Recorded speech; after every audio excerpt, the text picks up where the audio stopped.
Here I am, Leon C. A.K.A. Morpheus.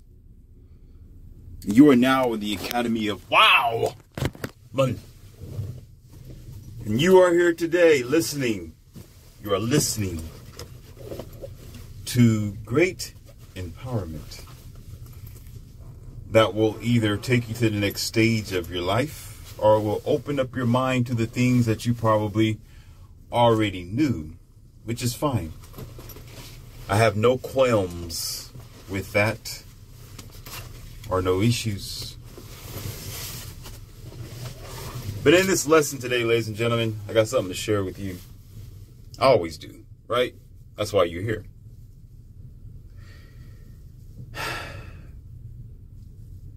I always do a little digging and a little bit of figuring things out until the boulder breaks, or you can say the mountain in this particular case. I'm going to keep swinging. I'm going to keep fighting, and I'm going to continue to do what I can. I know this isn't rocket science. It's not like I'm not trying to figure out the distance between the Earth and the Moon and back a couple of times. And it's not like I'm trying to count the grass that's in my front yard. It's a very simple thing, but it's something that needs to be brought into light. It's about our society. It's about the Western world and why we are in the dilemma that we are in. Why we are really coursing down the path of mistrust. We're coursing down the path of discontentment. We want more, and we are greedy. It's because of people. People is a power that we don't understand as much as we need to or overstand. It is the unity of the individuals themselves who break the mold or make the mold in which we encounter on a day-to-day basis as a whole, or rather individually. See, there's something that's going on in the Western world, and it's a thing that is branched off of fear that I have spoken about previously. Fear has become the new god and master, right along with your computers. But besides this master called fear is survival. Men and women are in the mindset of survival. Surviving on your own. Surviving just the day. Trying to survive another economic crash. Surviving the cocoa bean virus. Surviving someone encountering you to take what you have, whether it might be by force or by encroachment, or by hacking you, or by brutal dispersal. Either way we look at it, it's a survival mindset. And when the people are in their surviving mindset, they are capable of doing untold things, ladies and gentlemen. Untold things. See, a lot of things that women do, not to say that men aren't doing this, because they are. I'm going to speak about a man in just a minute. I told you I'm an equal roast opportunist. I roast everyone and everything. So you will not escape the the oven, or in this case, the frying pan. Okay? See, to survive has always been the highlight of the most recent generation of women. Or you can say the two generations of women. What would that be? Post-feminism?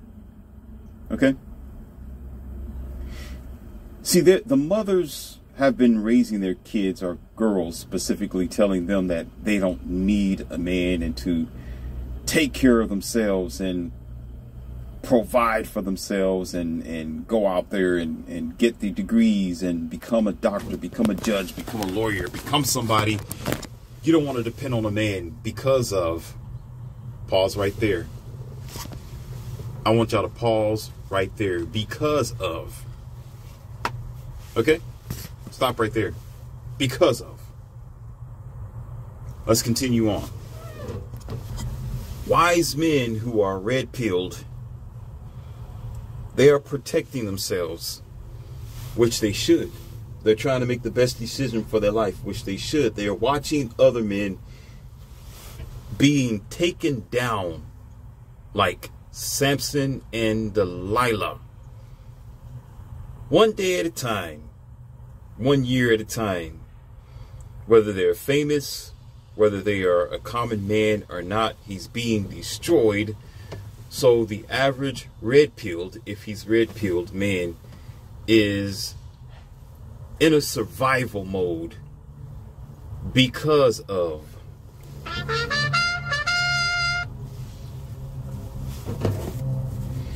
See, we've forgotten about something in our society. We've forgotten what really matters most, which is people.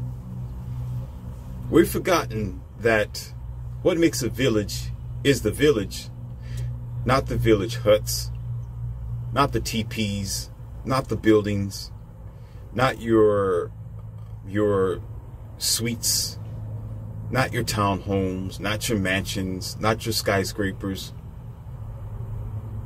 not the technology that you have. All of that means nothing if there's no people who is either using this, appreciating this, or supporting these infrastructures and these constructs that we put together.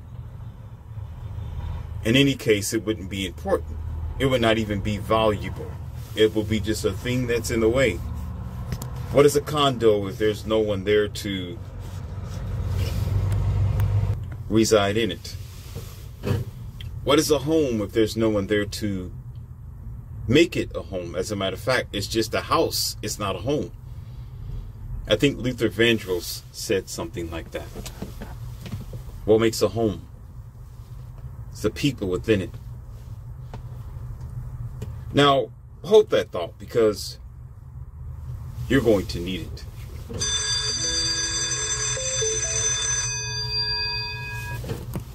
I had a conversation, ladies and gentlemen, with a father. And this is an older man, of course. And I told you about men. And the blame isn't always going to be on the single mother. The blame isn't, it may be at a high percentage, but she's not doing this alone, men and women. It is the father. And we're going to talk about what this guy said.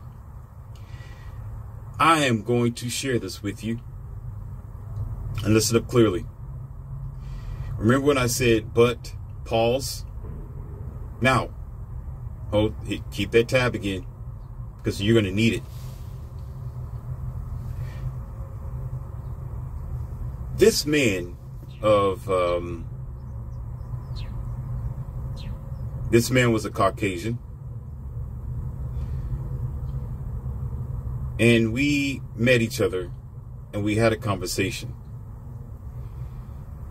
And in the conversation that we were having with this man, said man being a father, of course.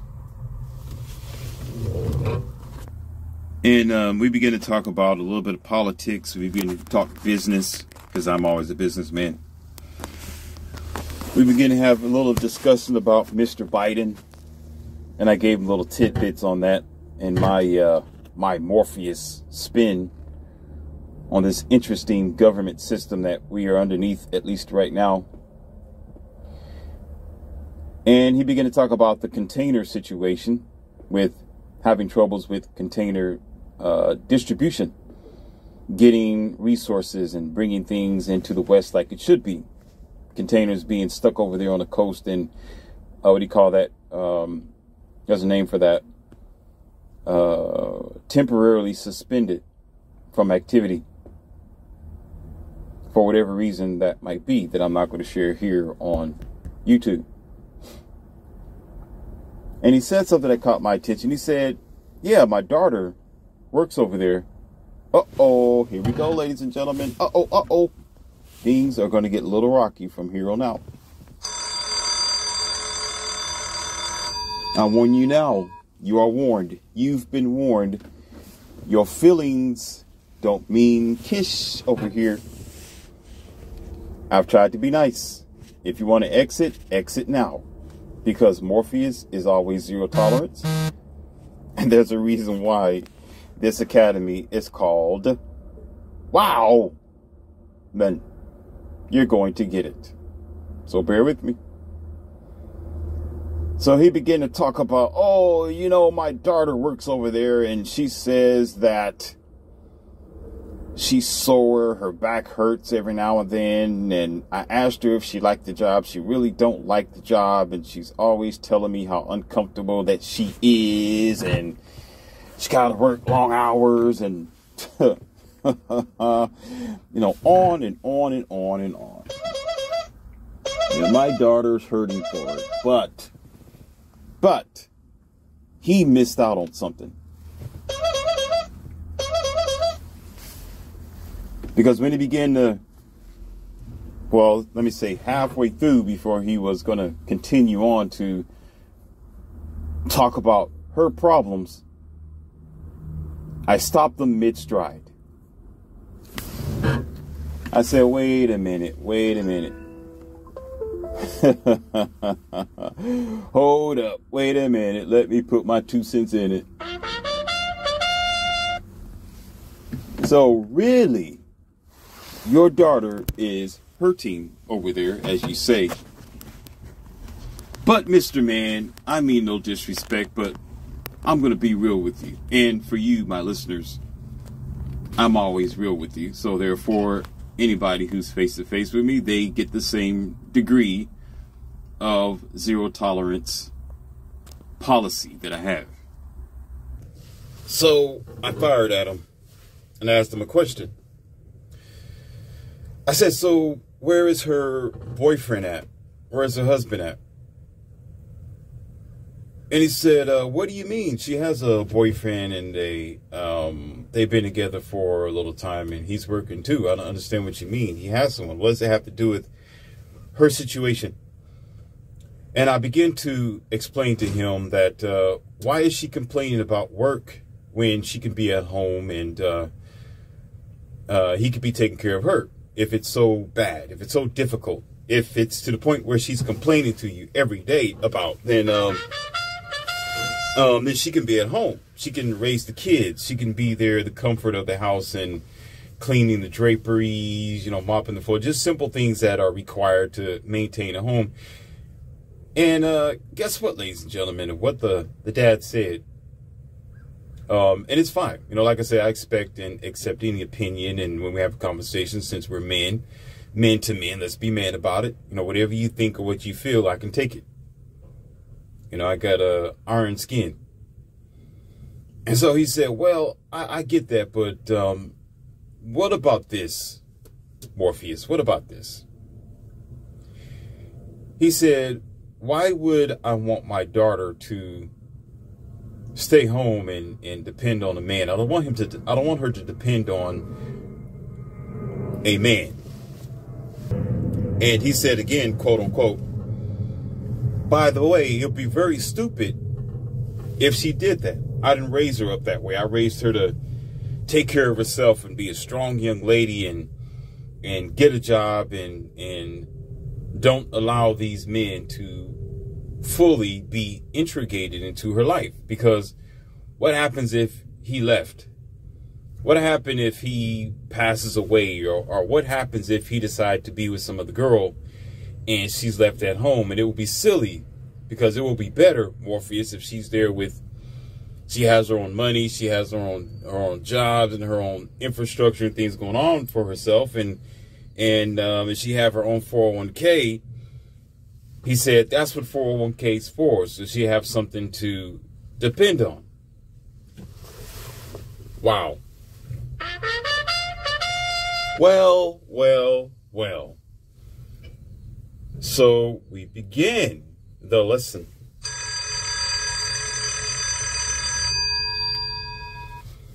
I said, very good, very good.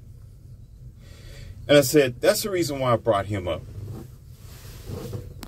So you can imagine in my mind, I'm thinking, okay, let's get ready to rumble. But I just kept a smile on my face, as I usually do. If I smile, something's wrong. It's not that you said something I'm laughing at. I'm smiling because I know your mindset. I'm smiling because you just went left on me. I don't mean politics, left and right. I mean you went left field. Like when you hit in the baseball, you went left on me. You didn't go directly in the center. You threw a foul ball. Okay? So I said, you know, in your mind, sir, that sounds good. You think that you did well as a father, and you think that you're doing good for your daughter by telling her that she don't need to depend on a man. In your mind, you think so. In this modern world, it may seem right for you to say that to her, sir. But what you just did was you just did something that most people are doing to men today and to yourself. And it's just saying that it came out of his mouth. But I'm not surprised, because I told you what I tell you in the last audio. Blue pill betas is the reason why alpha men, other high value men, just decent men in this generation of time have to filter out 95% of the women and only get like 5% of qualifiable women. And in the midst of the 5%, they still have conditions that he's going to have to fix or take out of her mind or reprogram her according to the society. And I asked him a question. I said, okay, listen here. Are y'all ready to listen to me, listeners? This is exactly what I told him. And he sat down and he listened. And it was decent that he was open-minded about the situation, because when he was done, he said, oh, I see. I get what you're saying. Okay. I asked him this. I said, who's responsible when the situation comes where they're married, sir? They're married. Now, I didn't call him sir. For you, ladies and gentlemen, I said sir. I don't call men sir. I stick to my guns. I told you that when I first started creating our audios here. I don't call nobody sir. Care less who they are. I don't do that. That's not me. It's whatever your name is. You don't like it, too bad. And it has nothing to do with respect. I don't need to call you sir and Mr. and MR, doctor. You're not going to get it. I don't do titles. You are who you are. You don't like it? Goodbye. I don't worship you. I'm not going to kneel to you. You special in your own mind, but to me, you're an average Joe. Period. Come deal with me. I'll treat you exactly like I treat everybody else. Don't be expecting for me to call you sir. Take your sir ass somewhere else.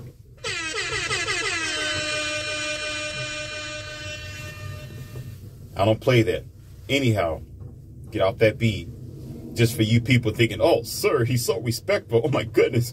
That's Morpheus. No, it's not me. I'm just saying that for the sake of the story. Anyhow. So I said, what about accountability? Uh-oh. Here we go. Let's get ready to rumble.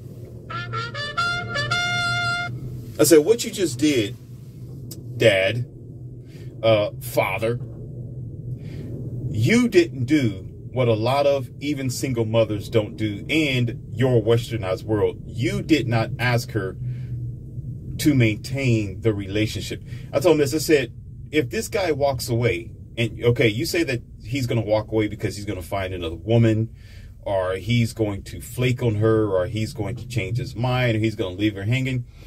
9 times out of 10, ladies and gentlemen, first of all, that don't happen. And when it does, it's very rare. It's for those unicorn situations, or the very minority of the group. And most times, if that were to ever happen, it's because she's an unfit wife, or she's an unfit mother, or she's dangerous and destructive. So he has to leave her there because she's going to either tarnish his name, or she's going to destroy him, or she's dangerous enough to try to take his life. That's the only reason why a man is going to move or leave his woman. And on the other half of it, most people today, even women, I told you, survival mindset. They have a survival mindset. To repeat myself, instead of them thinking about correcting their mistakes in a relationship that used to be and should still be here according to therapy, is at making the relationship work. Too many people are worried about what will happen if they break up, what will happen if the end come, whereas they end up concentrating on just that instead of focusing on making their marriage or their relationship work.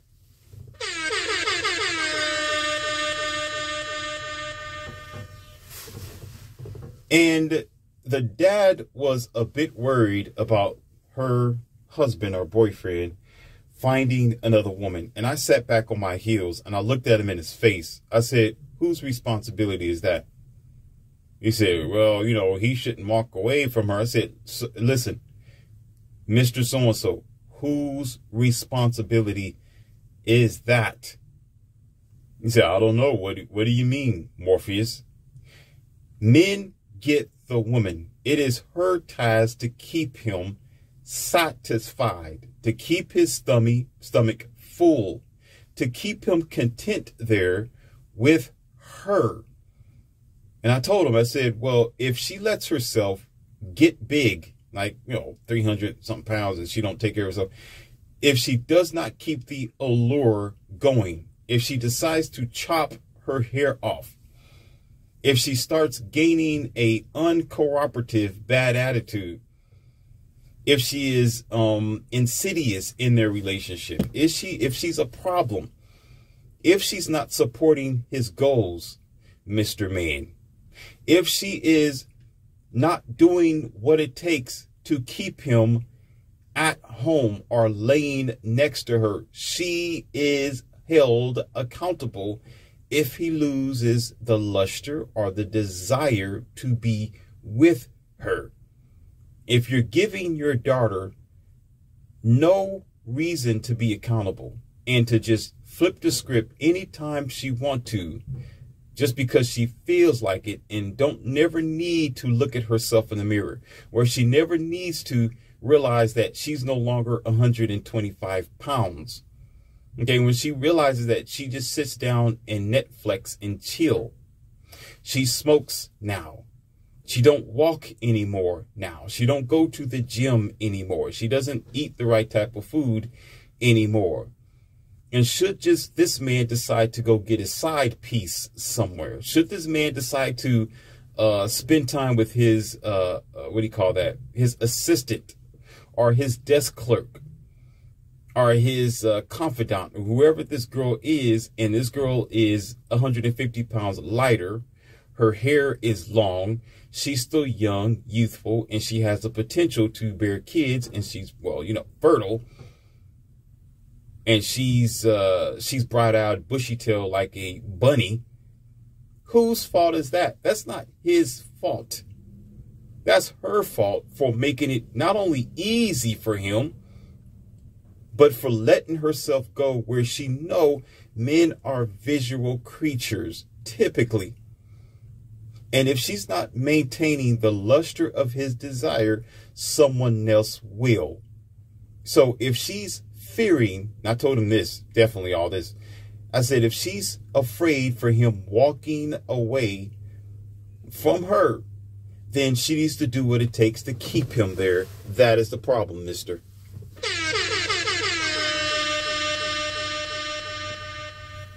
And I said, here's the thing.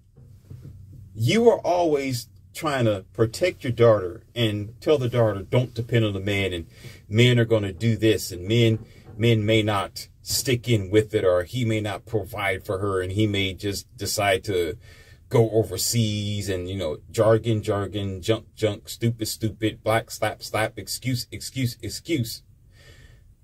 But he doesn't understand, like most people in the Westernized civilization, you're putting men down and dousing men's potential, at the same time not holding women accountable for doing their end of the bargain.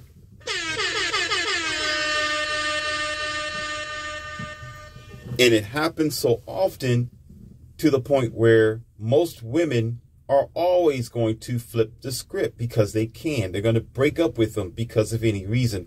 They're going to divorce them for any reason. And what this dad don't know, by the way, being of a certain age, because his daughter was around the age, I think she's 30 something years old, 32, 33, something like that. What he don't know is that this is a different generation. This is a different time where women have more options of what they used to. Instagram is just a click away. Facebook is a click away.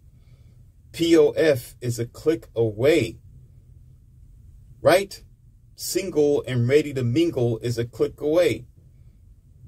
All sorts of dating sites that this woman can get in contact with. Not only that, there's too many betas who are still stuck back in 1989, where women was somewhat modernly approachable. And so she's going to use those options and not be held accountable for not maintaining the relationship instead of understanding. See, all she has to do is understand what her man needs. All she needs to do is understand how to maintain a relationship and hold herself responsible for her own actions should she be wrong.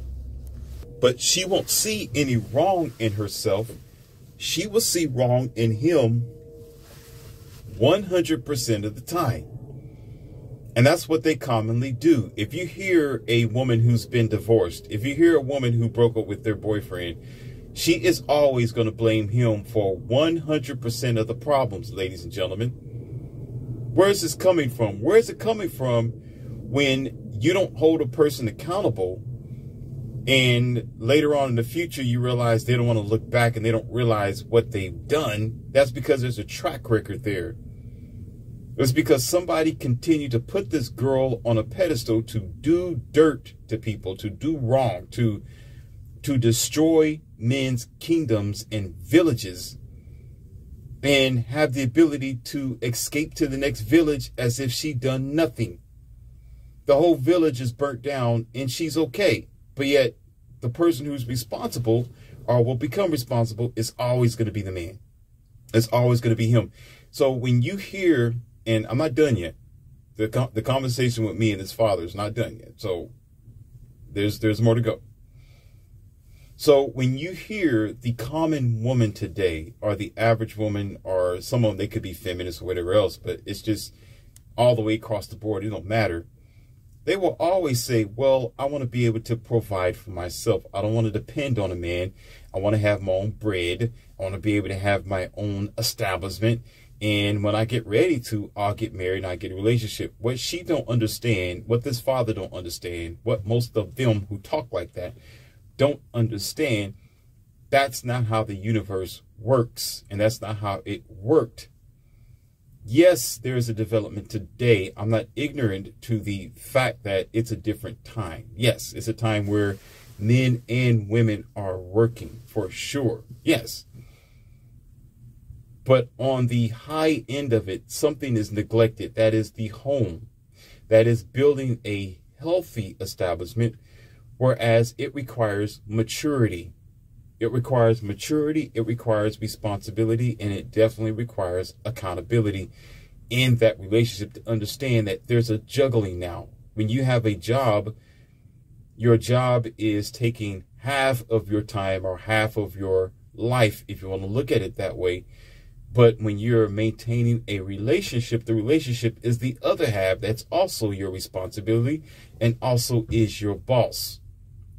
So should you neglect the relationship or either the family, something's going to starve or is going to end up in a dire strait sort of situation. And a lot of women on the higher percentage, they're just not built for that. I didn't say all women. I said the majority of them aren't built for that heavy labor, aren't built to be pushing over heavy boulders and heavy containers and and bulldozers and just other construction and just heavy things that men typically do. They can do it. Their body's just not built for it. And I have an audio, and I'm going to share this with you. And I think y'all need to check it out. And if you have more questions, put some comments down there, and I'll give you another one, an updated version of the audio. I can't think of what the title. It's women's hair and emotions. That still should be up there on the channel. Check that out. It's called Women's Hair and Emotions. Women's Hair and Health. Something along that line. Just look for Women's Hair and Emotions, and I got a animated thumbnail there with two girls looking at each other, and it's red. It's a red thumbnail. You can't miss it. In that, I talk about what happens when women need to take on a male's role. There's something that happens to her testosterone, and her estrogen level decreases. Her testosterone increases, and a lot of her health issues and a lot of her struggles that she have within her body comes from that, because she's not in her feminine zone. And even if she can do it by birth, by nature, by the very creed that she is, wasn't designed to do those sort of tasks. So it starts hurting her body. It starts taxing her cervix. It starts taxing her estrogen. It starts taxing her skin. It starts taxing her femininity. Whereas once a woman's power and her wealth and health was usually in her hips, where you can tell when she's walking, where just like in the animal kingdom, an animal would show you, like a peacock or a dove or something, how beautiful they are, very catchy, or some is based on poison, that's snakes. But talking about the non-vicious and violent animals, usually it's because it's called attraction. And like the peacock, for example, trying to attract the mate. Okay?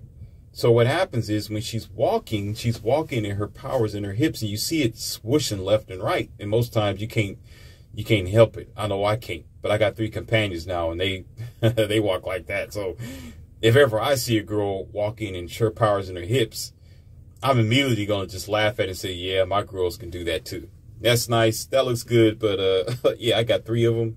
And yeah, when I get home, that's where I'm going to be. But the issue is now, ladies and gentlemen, and again, go back to that reference I was telling you about women's hair and health, okay? Is that now that is being taken away, it's changing. You know, it was underneath a dress. It was in a dress, or it was in a long skirt sort of attire, where the skirt is sashaying left and right, right? Now it's in pants, but also it's in her shoulders, whereas that's where men hold their energy and their power. They have their chest sticking out like a bulldog, right? You know, the tough masculine man. And so when a man is walking, he walks straight forward, and he walks with his shoulders left, right, left, right, left, right, left. But women are doing that now. Women are walking with their shoulders left, right, and it's unattractive. And it shows a sign significantly on her physical attributes that she's not in her feminine. She's not on her feminine points. So it destroys her over time. Now, you would say maybe a couple of years, it wouldn't be too bad if she jumps off of that sort of labor and gets back to her feminine and start doing things that are a lot more essential for her body and her health, and to maintain the youth and fertility of her cervix, you know, of her her lady parts. That would be a different story. She can maintain that, especially with vitamin C and estrogen and so forth, so on, vitamin A. But what happens is when she don't do that and she stays on the working field and she's always lifting things and she's moving around, she's doing manly activities, which is according to a man's density, his dense bone and his thick muscle fibers, her body needs to take away her estrogen and build up testosterone in order to survive. So now the third year, the fourth year, there's going to be some significant changes in this woman. And if not in her body, which I doubt it, you're going to see some signs, pock marks on the face. You're going to see some rashes here and there. She's going to start having achy joints. Listen, her hair, if she's a white girl, her hair is already stringy, but it's going to be a little bit more stringy. What happens is she start losing collagen as well. Collagen is a very vital thing, and I know that rings a red bell. A lot of you don't understand. Y'all just don't understand. The doctor is in. Oh, did I tell you that the doctor is in? Oh, I should have warned you. I should have warned you. Oh, oops. My bad. No, you got to listen.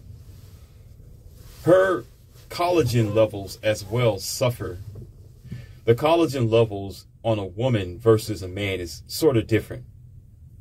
How so is a man is built for a certain heavy labor where it doesn't tax his body that much. It makes him better, makes him stronger, and it gives him an edge. See, a man who's lifting 50-pound boxes a day constantly on a conveyor belt, and he's lifting it like that for the sake of the numbers, it's going to be good for him. It's a workout for him. You know, it helps his levels. It helps his bone density. As a matter of fact, he built muscle as well.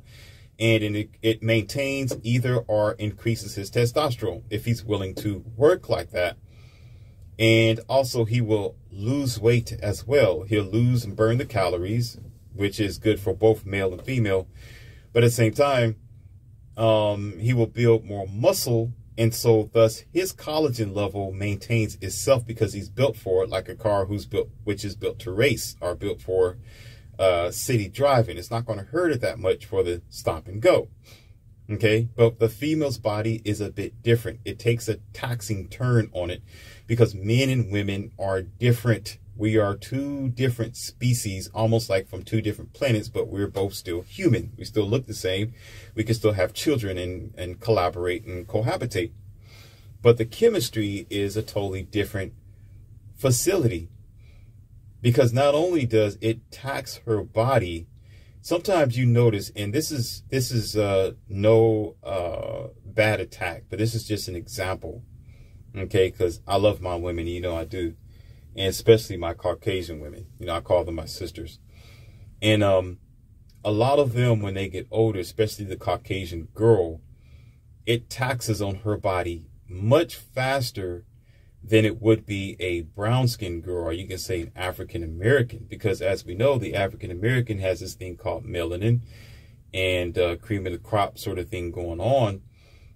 But there's with the black girl, it affects her more in her mind and in her sense of self than it would be for the Caucasian girl. And let me explain that for a second. Now we're getting a little bit deep here. Then I'm going to get back to, well, we're deep in this, so I'm just going to go ahead and keep going here. We might as well. I told you the doctor's in. Okay. So what happens is for most black girls, as you notice, or if you are into the black community or whatever, what happens is, what I mean by getting to the mind is they have a sense of testosterone, because a lot of black women do have a higher percentage of testosterone than other female races. And what happens is it becomes a bit more aggressive and more stimulated being in the form of a man, meaning doing man tasks, man labors. She's a boss babe. She's doing heavy lifting or whatever hauling that she's doing in her day. And if she's making money behind that, which a lot of women are always interested in, and she's going to have a sense of self, or what some people say, she'll start smelling herself and thinking that she is the prime of the prime and she's the boss babe. She's tough. You can't tell her nothing. You know, she has her own establishment. She's making her paper, right? She's getting the bag. So therefore, when you are any type of man, try to have a decent, you could say, relationship dialogue with this girl, it's going to be a bit difficult, because she's definitely not going to want to listen to you. She's definitely going to have a sense of kicking back. She's going to fight back. She's going to be resistant. She's going to, in her mind, I'm doing what you're doing. You can't tell me nothing. What the hell are you doing versus what I'm doing? And then you get to the zone of, well, I make this certain amount of money. If you're not making a certain amount of money or more, then, well, sorry for your luck. There's the door. And so with that comes the mother. I'm going to get to that in a minute, because it's just a lot. The mothers who are beefing their daughter's mind up, and they come from a rough background. There's no father there. And she's needing to make money for herself, and probably even her single mom. Now, she's even more going to be aggressive, and she's hard to deal with. And if you try to correct her or tell her the truth of things, she's not really going to want to accept the truth. She's going to want to accept and here's the word, her reality, as they always say. This is my reality. Even if you're telling me the truth, mister, my reality is I'm doing what I can. I'm surviving. You're nobody. And so then you have this increased testosterone level that is not only stimulating her body, but it's also stimulating her mind. And therefore you come up with this, or I'll put it like this, you will be engaged in verbal conflict. Yeah, you'll be engaged in arguments. You will become resilient to you often. And then, of course, it keeps going. I told you, deep dive here. It continues to extend to having a ratchet behavior. Or she become, somebody said hoodlum. Oh my God. We're not getting into that.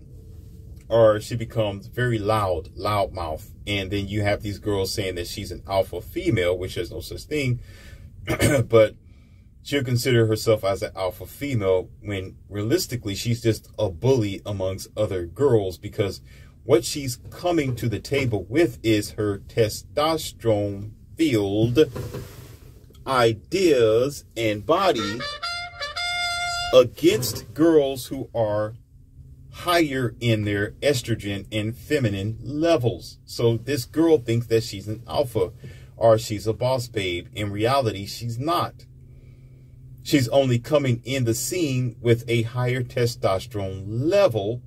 And so the girls who are around her, and they're in their natural feminine energy and their body and their chemistry, okay, and being that most women are to support and to be a helpmate for the testosterone, which is AKA a natural made male, this female ends up becoming the vision, or you could say the replacement or substitute of a male who would otherwise be there. But because she's high in testosterone and there's no one else in that girl circle group but that female who considers herself to be a boss babe, who is full of testosterone, becomes the leading aggressive role. For the Caucasian male, there is some male, female, not Caucasian male, the Caucasian female. There are some of them that endure that same situation. You can tell as well, they're rather loud, they're rather voiceful, they're very resilient, and they can't get along with the average male because they're considering this male to be of competition. This is where the battle comes in line. This is where she'll say, where I'm getting my own paper and I'm taking care of myself. What do I need you for? And it becomes a conflict, whether she dates a Caucasian male or she dates a Black American or a Latino man. Okay. And you would notice on the often, whenever you deal with a Caucasian female who is so full of her testosterone and into herself, same as the African American female, you would notice that their pick of the litter will be men who are less masculine. Men who are blue-pilled, men who are softer, because it kind of validates her position. And so she's going to walk around very aggressive. She's going to walk around pushing other people around or thinking that she has the authority of whatever facility or wherever that she's at, because most people aren't going to try her at her level, because she's not going to put herself in a situation where there's higher men, where there are high value men. There are men who are in their testosterone, men who are in their masculine position, because whether she do that, that means she's going to have to take the passenger seat. She's going to have to change her way. But since she's used to, again, just like the Black American woman, you say Black American, African American. That's why I just say brown skin, because it can be confusing. Okay, that's why I just say brown skin and keep it simple, because that can also be Latina as well, brown skin, right, or Indian brown skin. But it's the same as the brown skin woman. Whereas if she's used to doing this for more than 2 or 3 years, and she's providing for herself, she's going to pay her own bills, she's paying her light bills, she paid gas bills, she's got a nice car note. And now she feels, I didn't say think, feels as if she's at a certain level where she requires a man who's making as much or producing as much as herself or more for that security or for that procurement of financial possibilities. But unfortunately, people, in this kind of situation, it makes these women uncompatible. They don't have a compatibility. They don't have the capacity over a certain time to submit themselves. And submit is not a bad thing. It's just compromise. Remember, submit is just like a form of reducing your aggressive nature, reducing your testosterone level and just being calm and understanding and in mode with each other. They don't do that. So what happens is there's going to be a constant conflict between her and getting other mates, other men to be a part of her world. They don't want to be a part of her world because she's going to be the aggressor, or eventually will be the aggressor, or she has her own home. And what she will say is typically she'd rather for him to move in with her, if that were the case, or both of them share the bills, or both of them go half and half, which rarely happens. They say that will happen, but that's just talk. Talk is cheap. And so it ends up not ending well. And then, of course, if she does go down that path and she's in her 30s, 32, which is near geriatric, and she ends up getting that child of hers, then, of course, things will change. But she's still within her mind complex and the chemistry that she have brought upon herself are the changes, like a guitar. I've spoken to you about this before. When you're sitting down, you're stringing a guitar. It's like stringing your genetics. That vibration that she's hitting the strings with is still going to be in her black box. It's still going to be in her subconsciousness, where it can be triggered psychologically depending on what this man does. And as well with this, it teeters over to the idea of, not idea, but facts, ladies and gentlemen. Facts that if she has multiple bodies as well, meaning if she was with various men in her past life, more than, what was on her hands, on both hands, and hair for some of them, those strings are going to be pushed almost all the time. And she's going to be hard to be a compatible mate. And therefore, here comes the fights. Here comes the uncomfortable nights. And here comes her complaining to her girlfriends and possibly even to her father or mother about this man, in which all in all, it's her fault. Now, I can go deeper into that, but I'm not going to, because that's going to be another audio, and it's a lot in there that I cannot cover right now. But I will make maybe additional audio on that in the future. But if you want more about this sort of thing that women do to themselves, I've explained a good portion of that in the Women in Emotional Hair. So check that reference out, because men need to understand this. When you understand the anatomy of the female that you're dealing with, and you understand her chemical changes or her emotions. By the way, her chemicals and her emotions go hand in hand. Her chemicals in her body and her emotions go hand in hand. This is why women are so serious about their emotions. That's why they say, I feel, I feel, I feel. You better be careful messing with the woman and her feelings, because that chemistry is real. Uh-oh, somebody didn't get that one. Somebody didn't get that one. Wait a minute. Wait. What did he just say? Oh, Morpheus, what type of pipe did you smoke this morning? I didn't smoke anything. Listen, her emotions is tethered to her chemistry. If she feels a certain way, it's going to transform her chemical day. Ooh, that sounded right, didn't it? It's going to change how she look at things, and it's also going to change how she deals with you and whatever's in her environment. So you could say her emotions is one thing as far as how she speaks, how she deals with you. But in her body, it's a totally different dynamic. It's a different story where it becomes physical, because the chemistry that is running within her body is going to cause her to do certain things. That's the same as if she begins to, let's just say, be interested in you by turning on the waterworks down there, versus drying up, or versus being drawn to you, or being retractful, depending on that chemistry and depending on how she feels. This is how sometimes making a woman feel a certain way will either open up the doors to heaven or it's going to open up the doors to hell, however that you want to deal with that situation.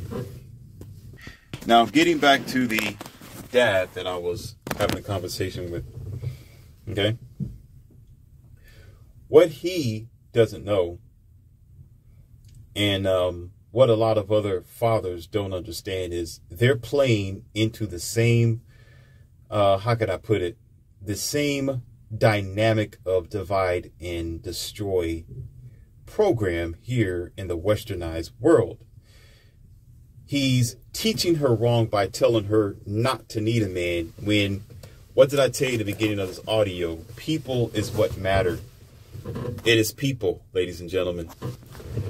Whether she gets her PhD, she gets her DR, she gets her MD, or she gets a GED, or she gets no Ds, eventually in her life, she's going to want to settle down, or she'll be interested in settling down for whatever reason. And when she does that, she's going to be bringing her, I can call it baggage, but I'm going to call it her chemistry. Let's call it that for right now. She's going to bring her chemistry into the new relationship that she wants to saddle up with. If you don't know what I mean by saddle up, that means you're not a junior in this Academy of Wildmen. If you want to know what I mean by saddle up, you got to go back to several audios, and I'm going to make you do it. So I'm not going to explain myself to you what it means. Do your research. Don't ask nobody else, because I made that up. This is exclusive a Leon C. Morpheus lesson. And the fact that you don't know what it is, let me know that you're just listening to the newest audios or lessons, and you don't understand that there's several thousand back there. You're just trying to cheat yourself and go from 1st grade to the 12th grade. You're a dummy, and you're going to fail.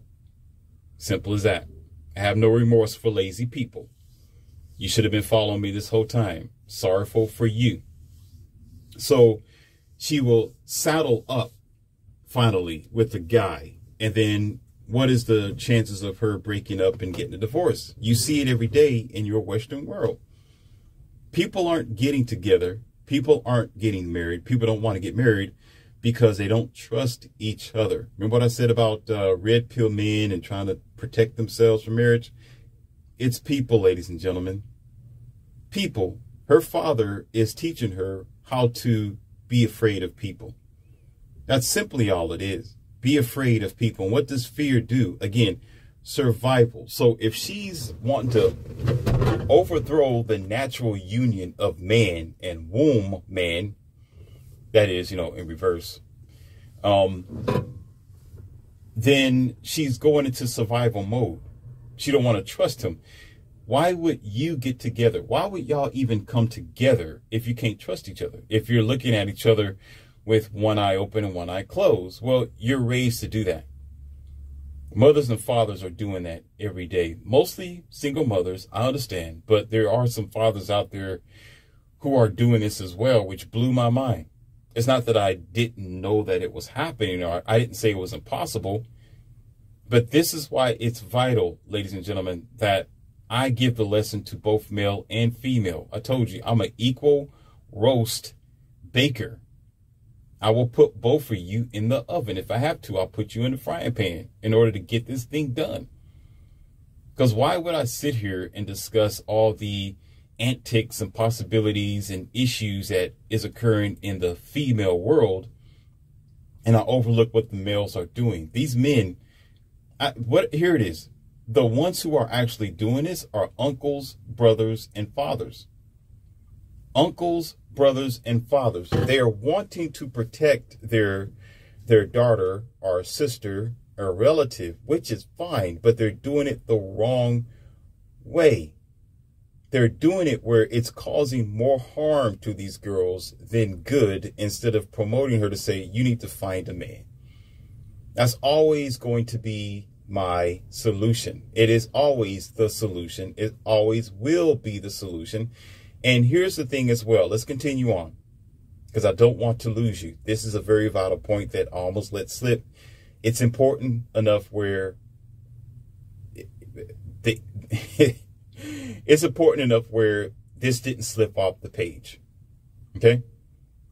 If women are afraid and they get into survival mode, not to depend on a man and get a 401k or some retirement of another and get her own, what do you call that? Some sort of business and other financial income. And she's worried about this dude. And this is what I told the father in continuance. And I'm going to end this lesson here today. I said, listen, she's responsible for the choices of man that she gets with. It's women who do this. Y'all choose those men. Instead of the father worrying about the man walking away, what type of man is she choosing? Did you hear what I just said? Most times it's not because he don't want to be with her. It's because they make emotional choices, which is difficult for the female to understand when she should think of it logically or sensibly, and understand that it's not all about this man having money. It's not about him being popular or 6 feet tall. This guy have to be simply a decent, steadfast dude. But these men, to most women, are boring. So she automatically know in her mind that this other guy that she gets turned on about isn't going to be stable. He's not going to be the provider on a constant basis. And yeah, he might walk away and leave her. She knows she's not enough for this guy, right? But the guy who may accept her for who she is and try to be a stay-home husband, or so to speak, keep it at home husband, she don't want that guy because in her mind, he's too boring. He won't give her the tingles like she want him to.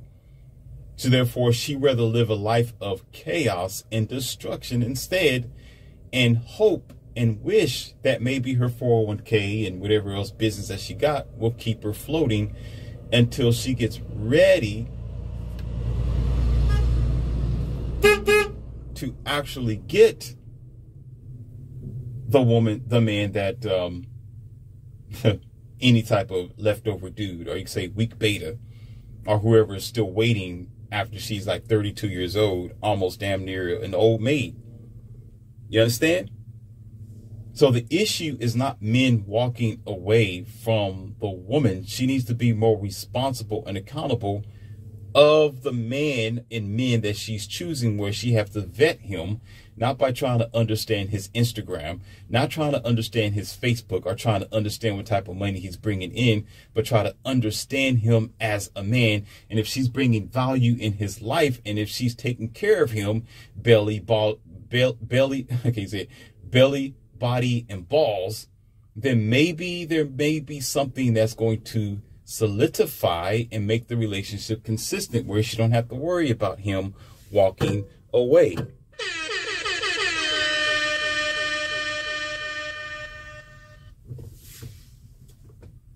Wow, that's the 3 B's, huh? Belly, body, and balls. I'm going to have to write that down. I'm actually doing that right now, too. Belly, I can't say it. Belly, body, balls. If she take care of his belly, his body, and his balls, she has no problems. I mean, there's really nothing else that she needs to worry about. The problem is fathers aren't teaching their daughters the 3 B's, the belly, the body, and the balls. They're busy telling them, forget about it. If this man isn't providing, or, well, if this man is not lining up to the blue pill services of the new age and the new way of doing things today, then he's insignificant in her world. But when she's not held to the candlestick or the fire, then she's going to continue to mess herself up. Do you understand what I'm saying? Do you get that? And unfortunately, a lot of these women, I described it, they don't get the message soon enough. And the parents and her brothers and other people keep pushing her in that direction to the point where she becomes fully incompatible. And then she gets into the work world 3 years, 4 years. And the more aggressive she's going to become, the more testosterone filled. And she may think she's self-sufficient.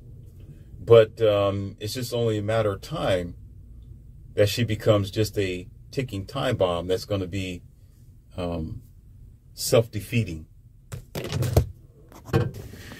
Let's go ahead and end this lesson for the day, because I can continue on and it can extend. You know, my time band can easily be 1 hour and 50 to sometimes 2 hours, but doing what I can to minimize it, because there's so much information, there's so much behind this, and there's something else on top of it, and I'm gonna just glaze on it very lightly.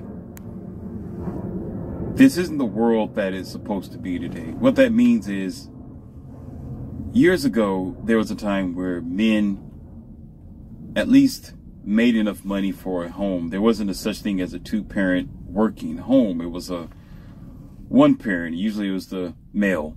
Okay.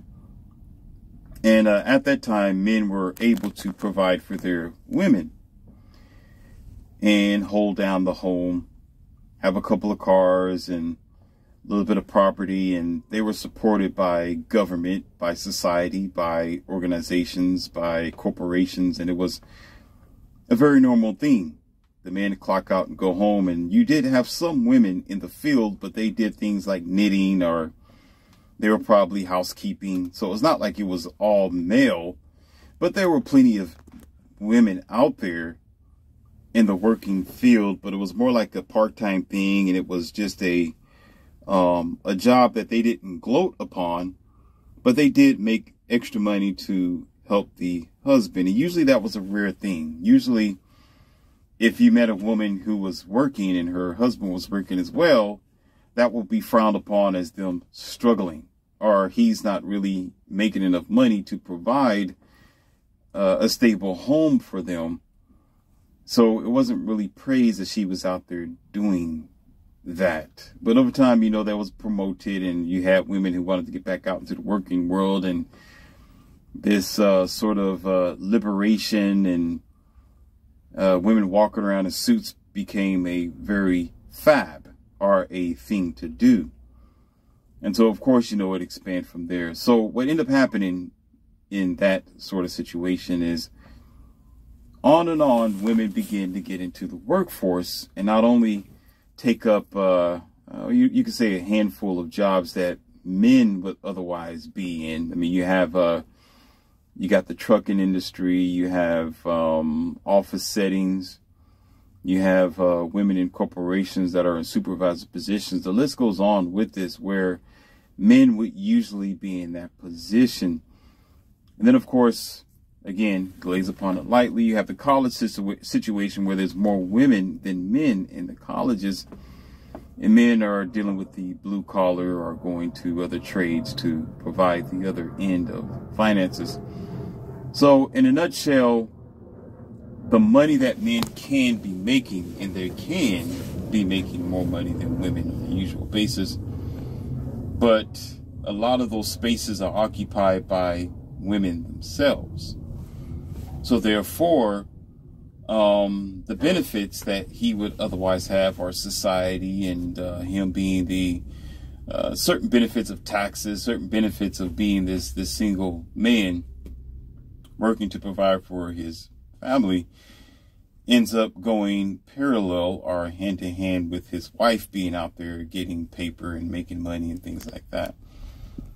And so you would think it's a good idea for her to help him financially, and only the smart ones are able to do this. Only the ones who are capable of being in a relationship and they're mature enough to balance their work and home, where they go half and half on the bills. They truly support each other. They truly help each other and to uplift them.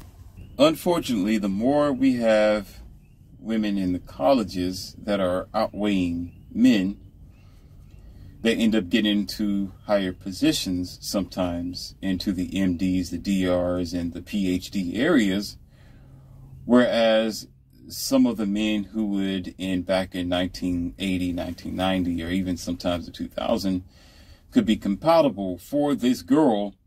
He is no longer financially compatible. It's not that he's not compatible mentally or physically. He's not financially compatible with her, because most times women date up in their world and in their ideal of relationships, because they want a man who makes as much money as them or even more. So what happens is she's not only taking the positions that men would otherwise be in, now she's probably in a more executive position where she's making a little bit more money as well.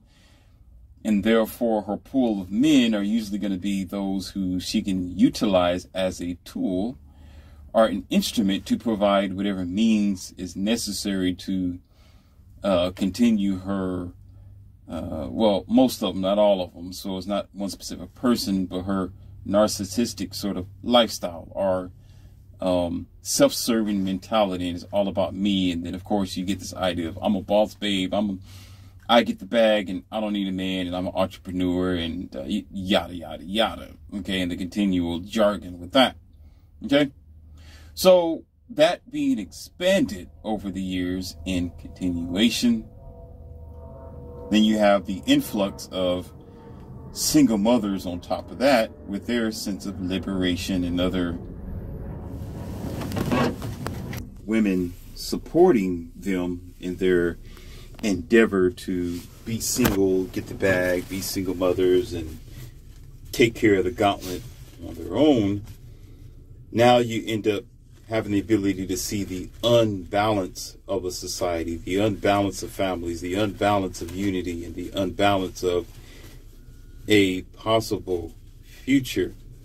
So therefore, it's not normal and it's not natural. It's just common for women to break away from the natural mold or what things used to be.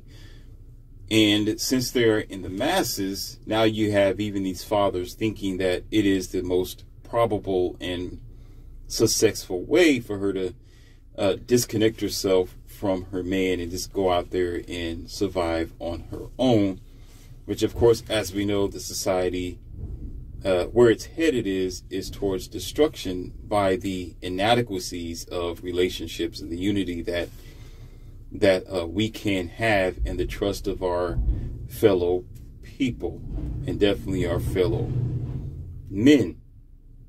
So in that regard, fathers don't understand that. A lot of older men who are in their 50s, their 40s, their 50s, or some of them even reaching 60, they don't comprehend that it's a different generation and it's a different time. So they'll switch from hot to cold. Either they're going to be completely traditional, be married, get a man, and settle down, or they're going to be completely into this new age idea. You don't need a man. Go out there, be the boss babe, and provide for yourself, and don't worry about him. But the problem is, in this situation, I'm going to bring it closer to it. If it was okay for this, in this father's mind, that his daughter is out there working and she's doing the things that men would otherwise do, then he needs to correct her and speak to her differently by saying, well, you brought the forest, so deal with the trees and the animals that they're in. So in so many words, she wants to work. Don't complain about the work because she want to work. Don't complain about your back hurting. Don't complain about whatever compensation you may get from your jobs. Don't complain that you're going to work long hours. Don't complain about the coal that you got to dig out of the mines. Okay, don't complain about you not having a Saturday to yourself. Don't complain about whatever issues or benefits that you're getting from whatever organization because you signed up for it. You know, if he really wants to be the father that he claims to be, and if he's concerned about his daughter, he should understand how history have changed over time. He needs to understand what women have decided to do to themselves. So therefore, he should say, well, you decided to work, so deal with the consequences of working. If you don't like it, then be a stay-home mom, or stay home and find you a decent man, or a man after you make a very decent probable selection from who can be decent in your world, where you don't have to suffer. You don't have to work long hours, more than 50 hours a week. You can't have it both ways. You can't see, I can't go into the gym and work out for an hour and a half and complain that I'm sore. That's very stupid. It's senseless. It don't make no sense because it's going to come along with it. There's going to be some sore. It's going to be some pain. I might twist my back a little bit. Maybe there might be a little pain here and there. There's a possibility of lifting the weight the wrong way or hurting myself. All that comes with the territory, but yet I want to maintain the body that I have. I want to maintain my strength. I want to maintain my muscle intensity. So therefore, it will be silly for me to worry or complain about being sore thereafter, or whatever back conditions from twisting or turning the wrong way if I want results. You can't have it that way. You got to be able to accept all the pains and the sorrows that it comes with. So a lot of blue pill beta fathers are just men, brothers, and uncles. Once again, they're willing to sit there for 20 to 30 minutes and listen to their daughters or their sisters complain about the jobs that they have, instead of correcting them and saying, well, you decided to choose it. Don't complain about what you've chosen. That's holding them accountable, the same as he should be holding her accountable for being, here we go again, in a survival mind to want to protect herself should he leave. It's the same thing. They should also say, well, it's your decision of what man you decide to enter your body. It's your decision of what man that you decide to marry or to be with for the rest of your life. You know, you got to hold people, and specifically women, accountable in this situation and let them know that they have free will and they have free choice. So therefore, if she's going to complain about her possible bad marriage, then she's going to complain about everything else. You see how that works hand in hand? She's complaining about her job that she decided to work, because you gotta fill out the application, you gotta put in your resume, you gotta go to the interview, and you gotta sign the papers, and you gotta go on to orientation. You understand? You gotta go the long measure. You gotta go the mile in order to be hired onto this job. So that means she did what it took or required in order to work where she's working, and now all of a sudden she's complaining about it. That's the same as a relationship. Listen, now I understand that women don't put as much effort into it. Now I'm just saying the majority of them. Don't get your pennies in a bunch, because you have your little personal space of ideas that you think you might have in your little corner of the world. I don't care about your little minute situation. I'm talking about majorly women don't put a lot of effort into these marriages. They don't do a lot of the approaching, and I'm going to take you out to eat, and I'm going to be the one to approach men and be rejected 9 times out of 10. No, they don't do that. They let men come to them. Men got to be the one to, usually the one that she expects to pay the bill, open up the door, or be chivalrous and be the protector. That's just universally known. But unfortunately, what we care not to pay attention to is the very fact that she doesn't put that much effort in as to the male. Okay. But anyhow, whatever effort that she put into it, such as allowing him to be there, and she's whatever, lying on her back or calling him up or going to see him late at night or spending time with him in however degree she decides to utilize, she's putting effort into this relationship. And if they do decide to get married and they're living together long term and permanently, it takes effort to maintain a relationship. Listen. It takes effort to maintain a relationship. So therefore, if it falls apart, if he decides to find someone else who's more, active, performing, smaller, slimmer, healthier, younger, if he decides to do that, or if that girl ends up being his side chick, or however it is conducted, that is up to her, because it is her decision. That means the girl who he's with permanently.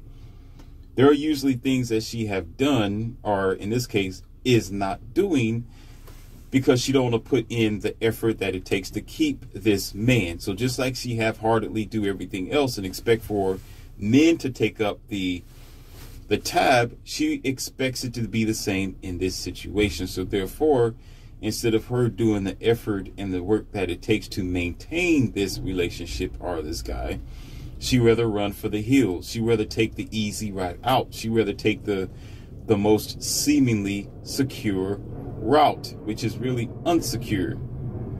She rather take the most passive route out, which is, I'm not going to really truly trust this man. I'm going to have my money for a backup plan should things go bad, but I'm not going to put forth the effort that I need to be putting in to make sure that this man's 3 B's are taken care of. His belly, his body, and his balls.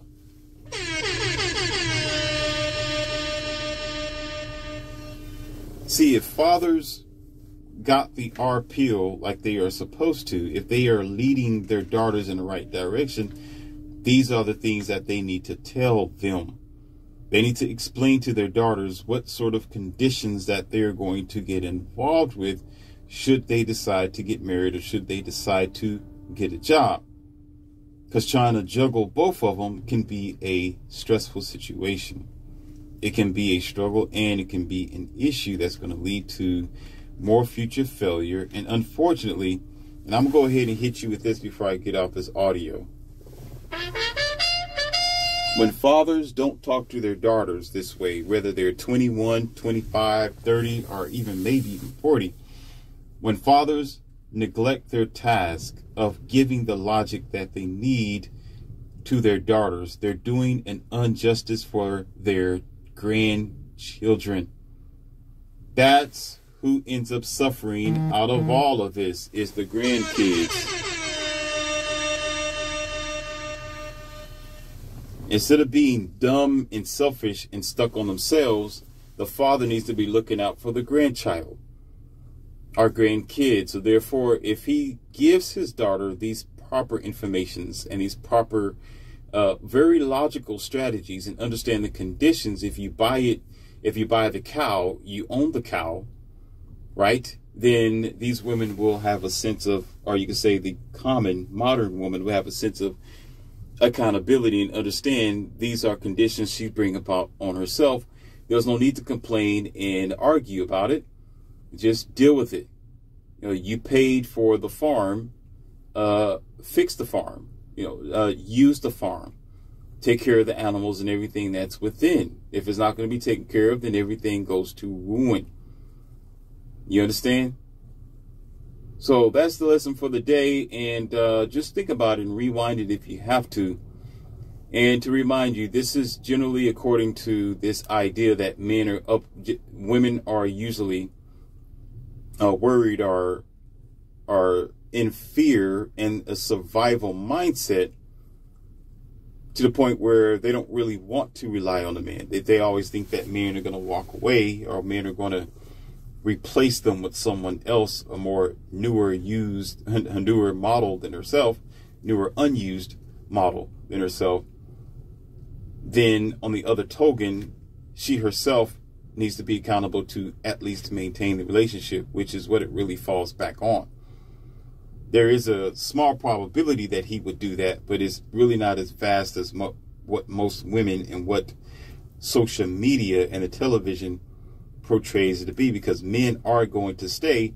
The reality of it is just women aren't making it home. Women aren't making it worth staying for. They're not making themselves dutiful nor a quality asset in this man's life. So she gives them the green light to leave or to not stay there should that be available.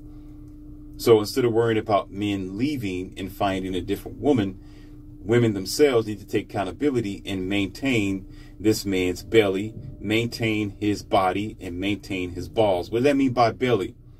Feed him, make him warm, give him coffee, whatever that he needs, whatever that he likes, whatever that, his twists and desires might be. Make it happen. His body, that's a sexual thing.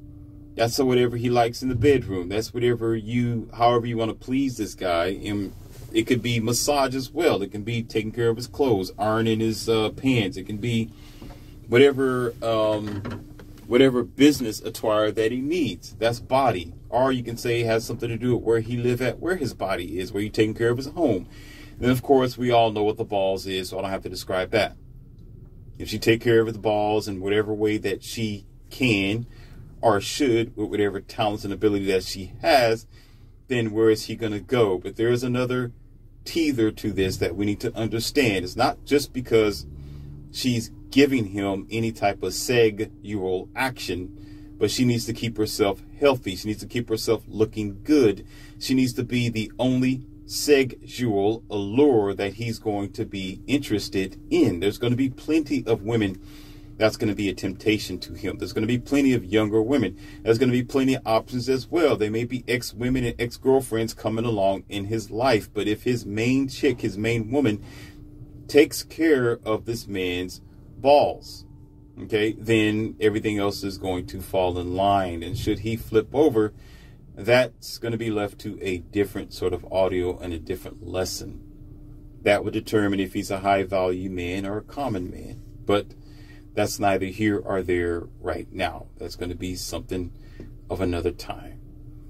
That is a lesson for today, ladies and gentlemen. I'm sure you've received something, and there will be more to come. Your professor have spoken.